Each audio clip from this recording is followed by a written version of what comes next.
you like the videos, please hit like and subscribe and all that crap everybody tells everybody. Suzuki, and that's a DT150. It's got a big oil injector like a VRO on it. What's going on with it is that this guy took, he's going to put some thermostats in it. No fault to him, but anyway, he was taking the thermostat housing out and he broke the two bolts that hold it. So here in a little bit I'm going to take this cowling off, and I've already got the head off, and I've already you know, prepped it all. So there's a gasket. There's two parts to these guys that have on their head. So they have like one head, and it's, I don't know, it's a good 2-3 inches thick. It's got a plate, and that's where all the water goes down. And on that plate, there's a gasket. These are a little weird. I'll show you guys in her in a little bit, but you know, like it's got, when it fires the coil actually has two spark plug leads, and they go to 2 spark plugs per cylinder. So we got to get that lower unit off and do a service on it.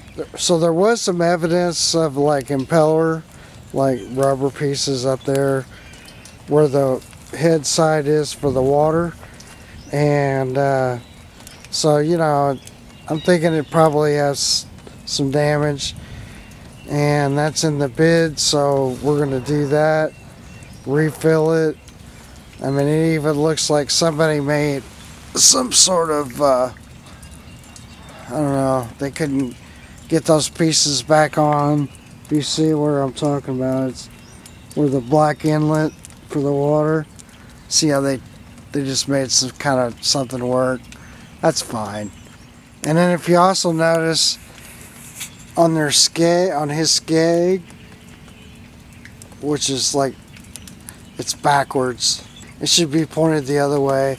If you look at the bottom of skeg here, and then you look at that piece underneath, so you look at that anode right there, and yeah, I think she's pointing the wrong way. Everything on this motor is going to be metric. Okay, so I got the hood off, and here's what I'm talking about. If you look, so you can see that top one, so it just broke off, and then on that other side there, I'm trying to be as still as possible, but so on that one, it just, you know, there was a little bit of the stud that was exposed,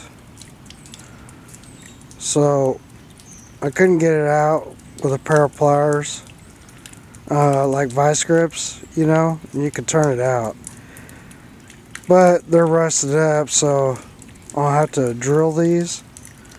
So I'll get out my drill now that I got center on both of them, and start real small, and what I'll have to do is measure my drill bit,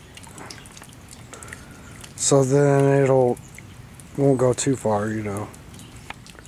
Take the drill bits and then just drill them out, tap them. I discovered that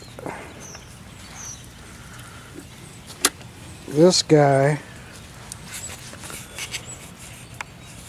which is the shift cable, yeah, anyway, there's the shift cable, and that was disconnected. So then I came over to this remote and pushing it forward and back. I had a little bit of shift in the rear. See the second on the right there, that cable? It's going over to that linkage that's kind of down on the bottom. you know, one controls the throttle, one controls the shift. The bottom one is connected, the second one there on the right, and it's not moving back and forth, so I don't know. So it still may be good, because if you look at that clip, it's not seated where it's supposed to be. So maybe we just adjust that clip, and then that cable may be fine. So I think the throttle cable is broken inside the remote, so I'm gonna have to take that throttle cable off, and then or you know, get inside the remote and see what's going on. So we'll continue on. I'll get out the drill. I'm not gonna be able to film this because I got a bad tripod stand. We'll see you later. Hey, thanks for liking, subscribing, commenting, all that stuff.